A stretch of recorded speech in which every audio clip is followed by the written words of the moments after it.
Back at 7:44, whether it's the crowds or costly delays and cancellations, a lot of people would do just about anything to avoid flying. But that is not the case for a group of so-called mile runners who can't wait to get to the next flight. NBC's Janet Shamlian is in Houston to explain. Janet, good morning to you. Savannah, crazy, right? Who would spend more time in the airport than they absolutely had to? This is not just unconventional travel. This is extreme travel. And right now, it's the most critical time of year for people who do this because they are trying desperately to beat that end of the year deadline. A wild, sky-high endurance race with fierce warriors crisscrossing the globe. I went to Beijing for a day. Their mission, miles. Lots and lots of them. Once you get started, it's kind of like a bug. It's called a mileage run. Trips where the journey, not the destination, is the sole objective. Mile masochists, who you might consider crazy. After all, why would you ever spend more time in an airport or airplane than you possibly had to? Is this sport for you? It's a game. Gaming the system by finding cheap fares with long routes to accrue airline status levels, perks, and most importantly, frequent flyer miles for future freebies. To know me is to fly with me. Think up in the air. The miles are the goal. Brian Cohen seeks out extreme itineraries. I went from Atlanta to Pittsburgh to Watertown, New York, to Pittsburgh to Denver, then Santa Ana to San Francisco to Pittsburgh, back to Atlanta for less than $75. Too good to be true.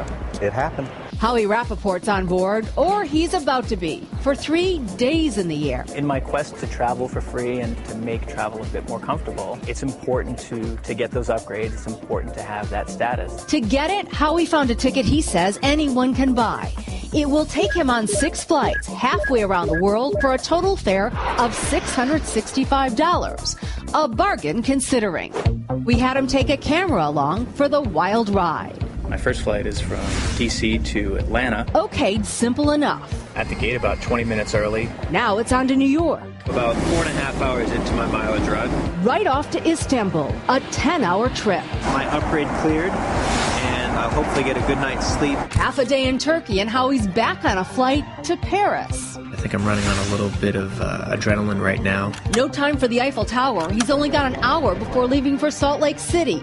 Another 12 hours in the air. 54.5 hours in. We caught up with him there in Utah, where there was just one flight to go, Salt Lake to Baltimore. In all, Howie traveled a mind-blowing 14,000 miles. But with elite bonuses, he's earned 30,000 plus. Enough to propel him to Delta's diamond level in 2013. And he'll eventually use those miles to travel for free. There are hundreds of thousands of people that do this.